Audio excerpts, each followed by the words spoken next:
Hi, I'm Jimmy, aka Perceptes. In this video, we're going to explore ways to use Mutable Instruments Stages and a sequential switch to spice up our sequences. Was that enough words starting with S? I hope so. I'll be using Vice Verga by Noise Engineering as the sequential switch, but other switches should work well too. We'll start with some clips of the patches we'll be exploring. If you like what you hear, stick around, and perhaps join the Discord community, or support my work on Patreon. Check the video description for details.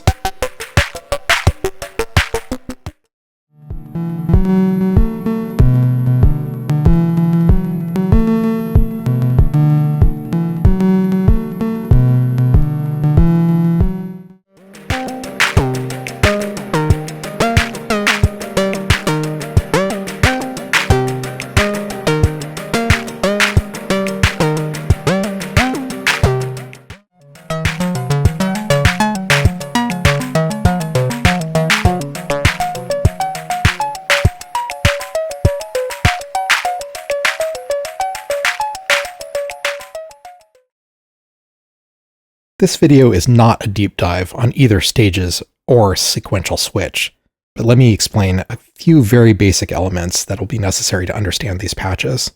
Stages is a segment generator, or an envelope generator, but it has a lot of other different functions.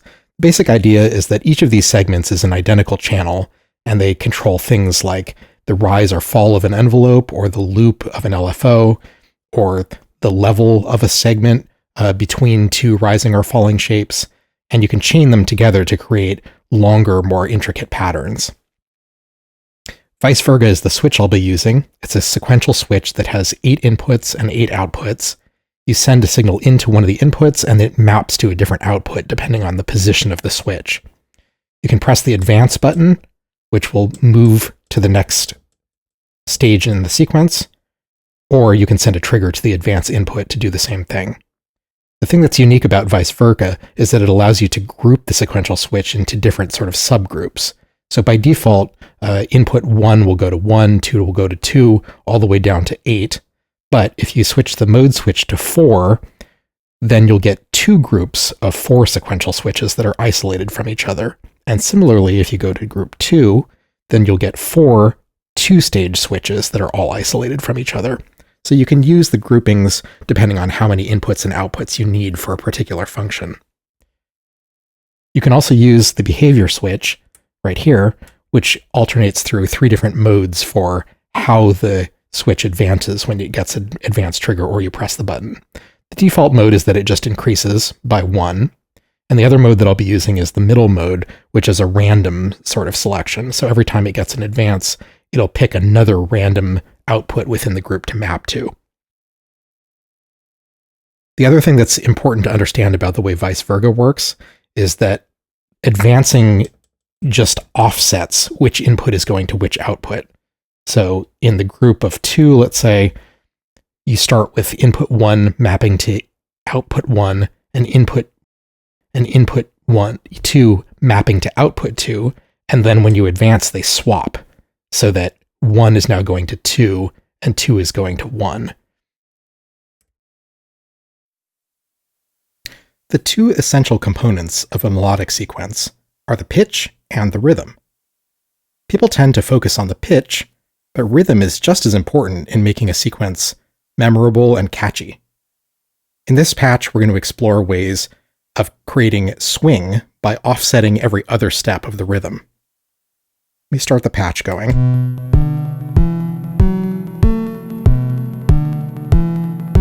So what we're doing here is we're sending a clock from Pamela's Pro Workout just on the quarter notes of this rhythm into the Bard Quartet as an arpeggiator, which is giving us our pitches.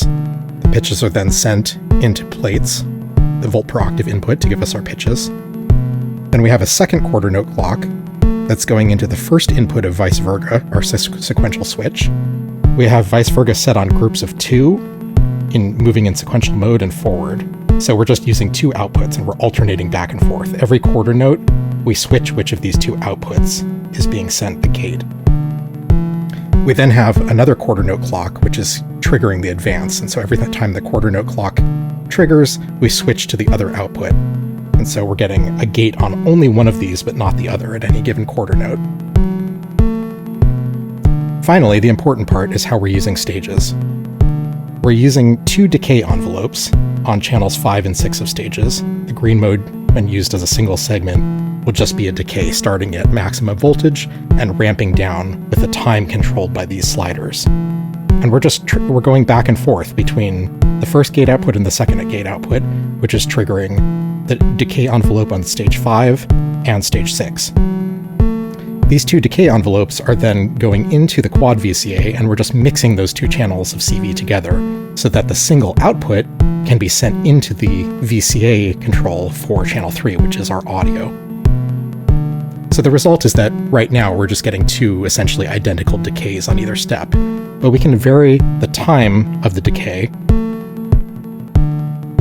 and you'll hear a bit of difference in how long it takes the note to fade out.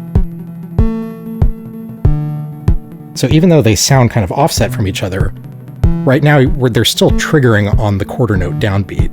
They're not actually offset from each other in terms of when the attack starts, just how long they take to fade out. So to give a swing, what we can do is unpatch that second trigger that's triggering the 6th segment, and we're going to instead patch it into the time input, with I guess the level input actually of channel 4, which is in red mode. And then we're going to take one additional cable from the output of channel 4 and send that into the gate, channel 6. And then if I turn up the pot on channel 4, you'll start to hear that the triggers on the 6th segment come in a little bit later.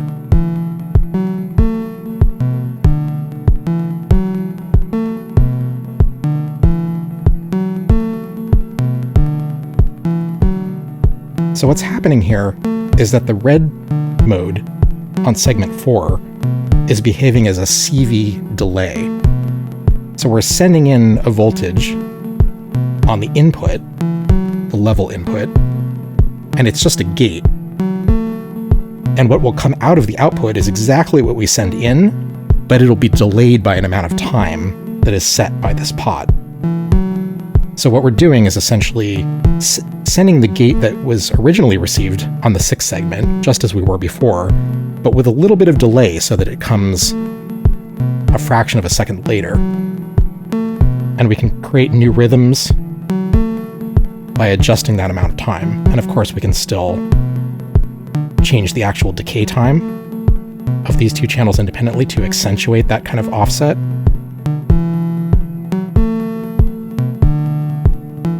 So that's swing, where every other step is slightly shorter and every other step is slightly longer. Of course, this is a very simple rhythmic sequence where I'm just, giving you the quarter notes to really emphasize how the red mode is changing the variable times between the opposite steps. But we could do a more complicated rhythm. Let's go and change our quarter note clock on the rhythm to 16th notes.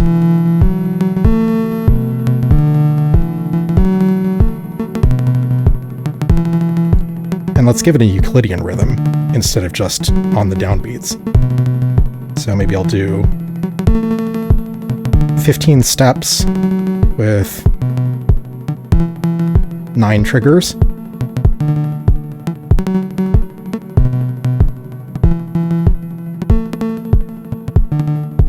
So technically this is still swing because we're lengthening the odd-numbered quarter note steps and shortening the even-numbered quarter note steps. But because we're not necessarily triggering on those beats, what you're essentially getting is just kind of interesting rhythms that are different from what they would be without the delay. If I put the delay all the way down, we can kind of hear more or less what it would sound like if they were just straight. Although keep in mind that even at the minimum setting, the red mode will still introduce a little bit of delay that I find to be audible, so the notes are not straight. That's why I patched it differently, so you could hear the non-swung version. But as you bring this up, you'll hear the rhythm start to change.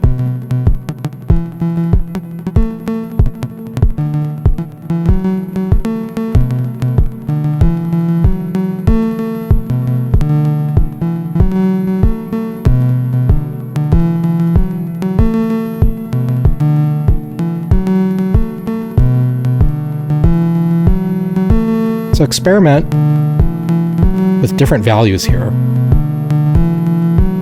to see what you come up with.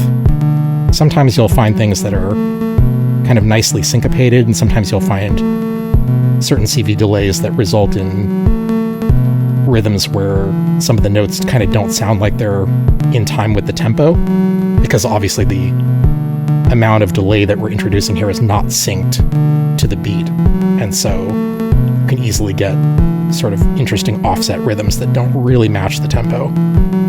But you might find something that you really like.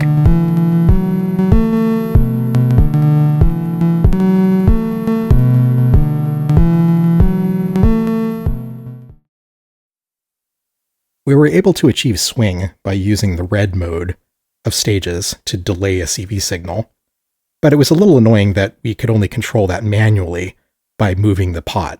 Unfortunately, the position of the pot on stages is not CV controllable, so with the technique we used in the last patch, you're only able to adjust the swing time by moving the pot manually. However, there's an alternative to that I think is kind of a clever trick, and this allows us to actually control the amount of swing with an external voltage control.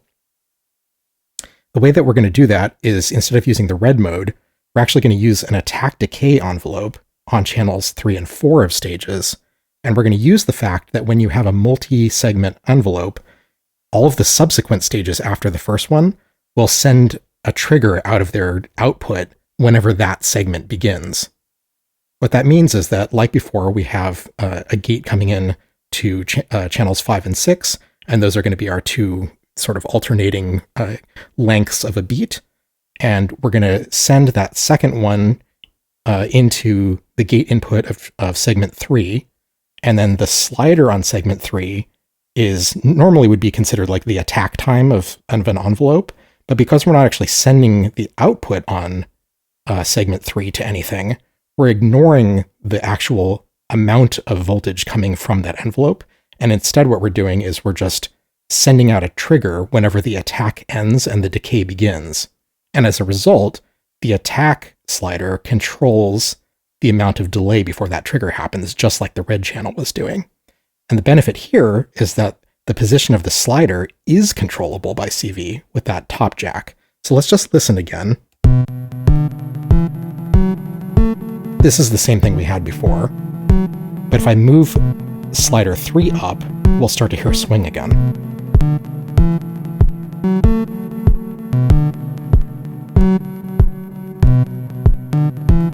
You hear that, how they're offset from each other? So we can control it with the slider, similarly to how we were using the pot in red mode before. But if we put the slider all the way down, we can then take an external voltage. I'll use channel 7 of Pamela's Pro Workout, and I'll send that into the time CV input of segment 3. And then I have channel 7 on Pam configured to just send a high gate all the time, but the level is set to 0 right now. But as I increase this, that's the equivalent of sliding this slider up and increasing the attack time, and hence increasing the delay before that trigger gets passed through to segment 6. So listen as I start to turn up the level of the CV.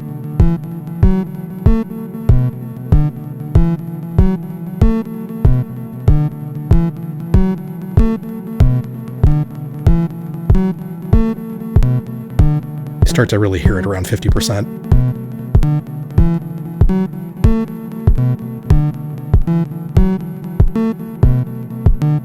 %60 seems to kind of align with the BPM. That sounds like normal swing to me. We can go a little farther to make the offbeats even shorter.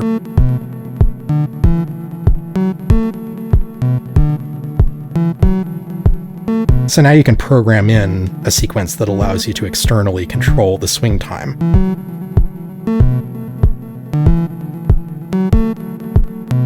Another thing you can experiment with is changing the rate of the advance on the switch.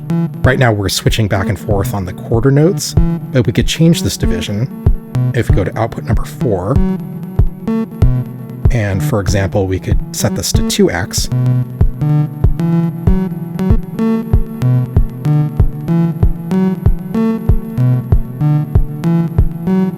Or we could set it to divided by 2.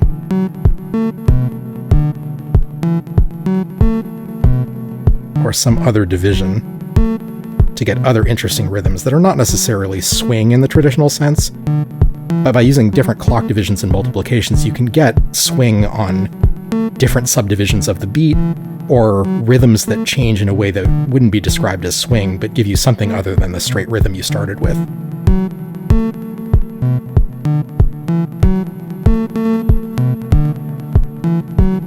One other thing I should mention, and this may differ depending on what switch you use, is with this particular patch and the one before it, there may be sort of a race condition when the advance happens and you switch between the two different outputs of the switch, because we're sending sort of a high gate at exactly the same moment that the switch is switching to its other output.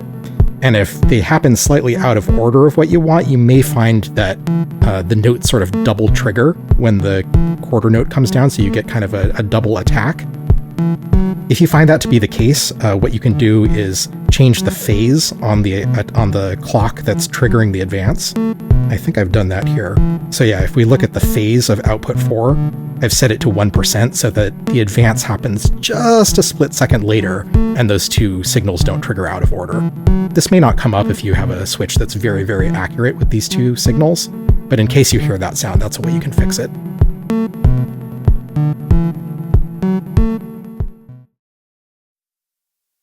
Okay, we've looked at some patches that focus on rhythmic changes to a sequence using stages and our sequential switch.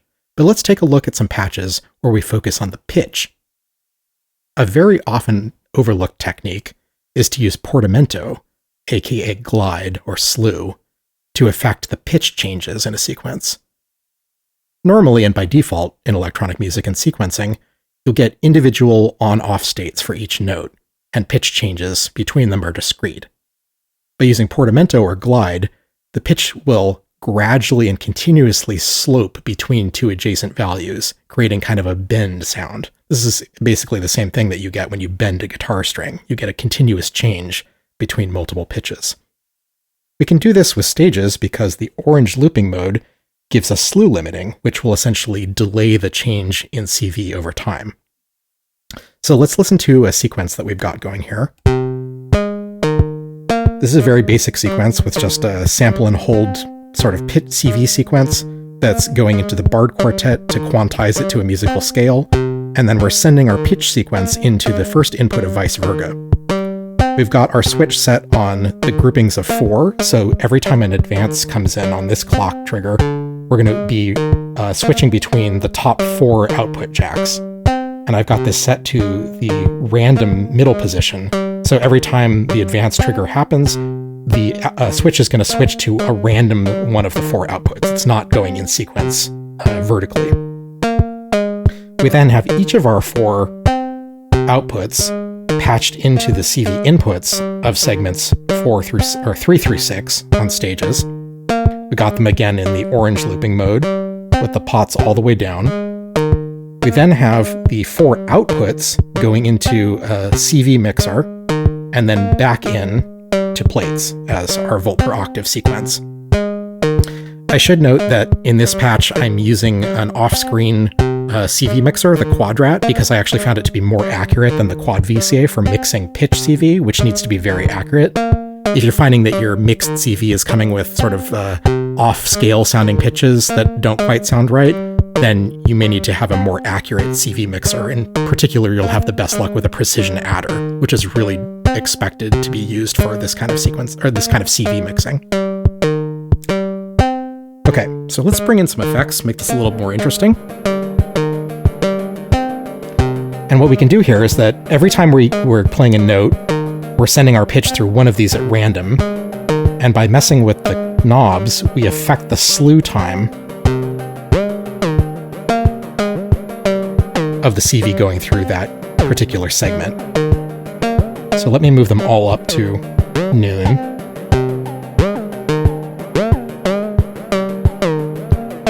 You hear how the pitch is kind of sliding back and forth between the different notes instead of being discrete steps. That's what effect stages is having on the pitch CV that we're sending through it. Now, because we're sending the same sequence through all 4 of these channels, The melody stays the same, but what we're varying is the amount of slew time, depending on which of the 4 stages gets randomly selected by the sequential switch. So let's maybe put 2 of the channels at the minimum position where there's no slew, and then 1 up at about 10 o'clock, and then 1 at like 12 or 1 o'clock. What this means is that for every advance of the switch, we're going to land on one of these 4 segments randomly, and we have a 50% chance that we'll land on segment 1 or 2, which will have no slew. 25% of the time, we'll land on this sort of medium value, and 25% of the time, we'll land on this high value, which will be a much more audible, noticeable pitch glide. And so you can mess with the amounts here to change the probability of getting a particular value for slew on a particular step. And so if you want it to be fairly rare, you can maybe put these all the way down. And so only when the 4th one is triggered will we get any slew. And of course you can control how much slew that is. And because it's random, because the switch is switching randomly and not in any pattern that repeats, we get a sequence that's constantly changing and is always a little bit different than the previous loop.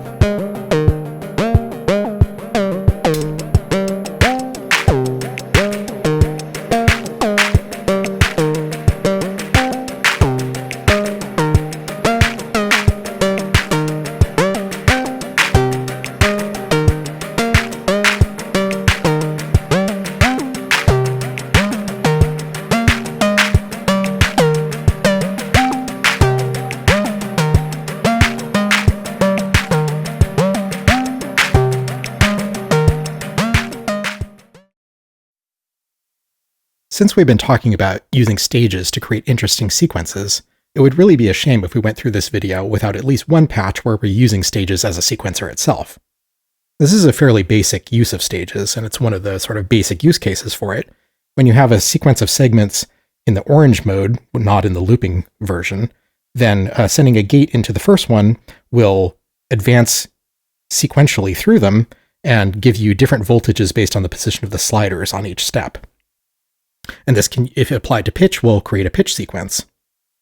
And if we introduce a sequential switch, we can go one step further and mix that sequence with another sequence to create melodic variations.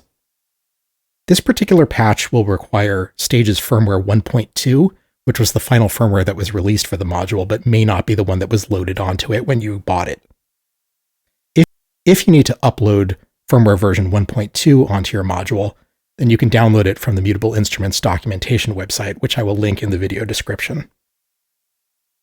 In this patch, we've got one sequence that's coming from Hamela's Pro Workout going into channel 1 input of Vice Verga, and let's listen to that now.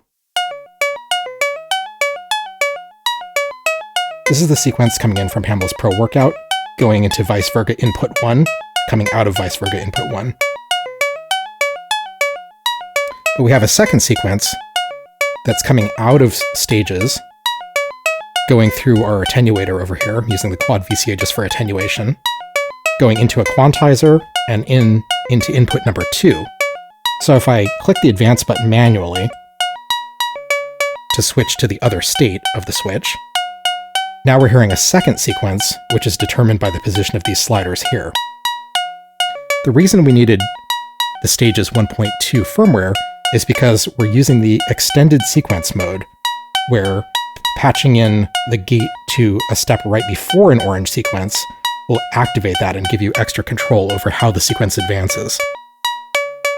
When you have a green segment right before your series of orange segments, and you have the pot set to about 3 o'clock, it will randomly select one of the 4 orange segments each time it receives a trigger.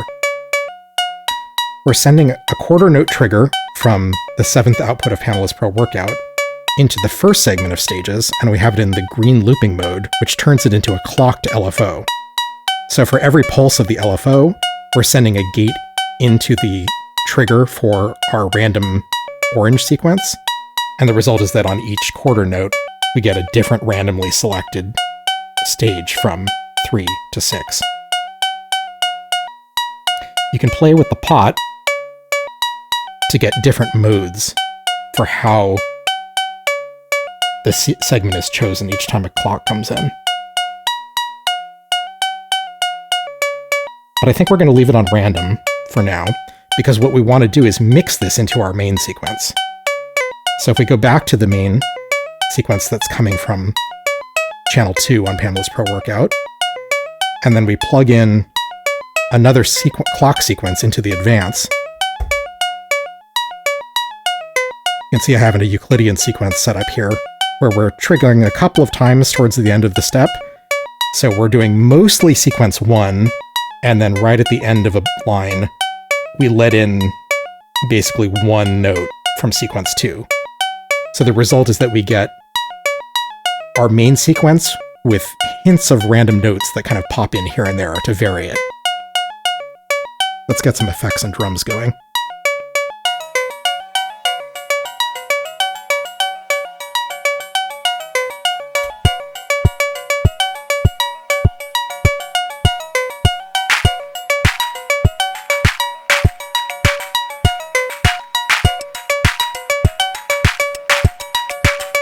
So we can vary our values here to change the notes that are selected from when injecting extra notes into the sequence. And don't forget that we can still introduce portamento, or glide.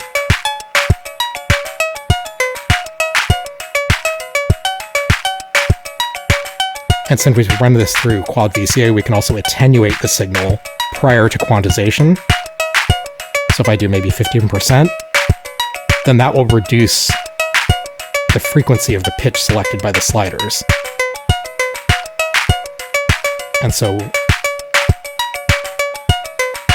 the pitch at the lowest position and the pitch at the highest position will not be as far apart as they were with a full strength signal. This may make it easier to dial in pitches by setting specific positions with the sliders, but experiment with different settings to see if you can find something you like. The other thing you can do is you can vary the advance sequence going into the switch to change how often it lets notes through from the stages sequence into the baseline sequence. So I can maybe add some more padding to the Euclidean sequence, so it's even rarer that a note from the stages sequence will be inserted.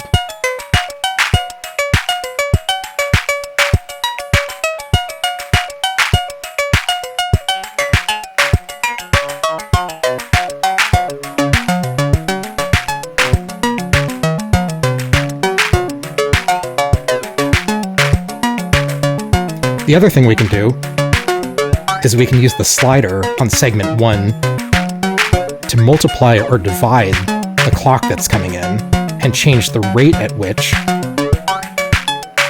the segments change in the orange section. So if I move the slider down, now we're triggering half as often as we were before, and you can see that the notes change less frequently.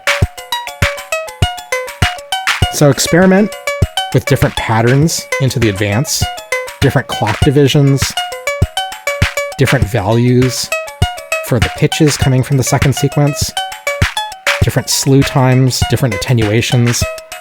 All of those changes will give you different and potentially interesting and enjoyable results.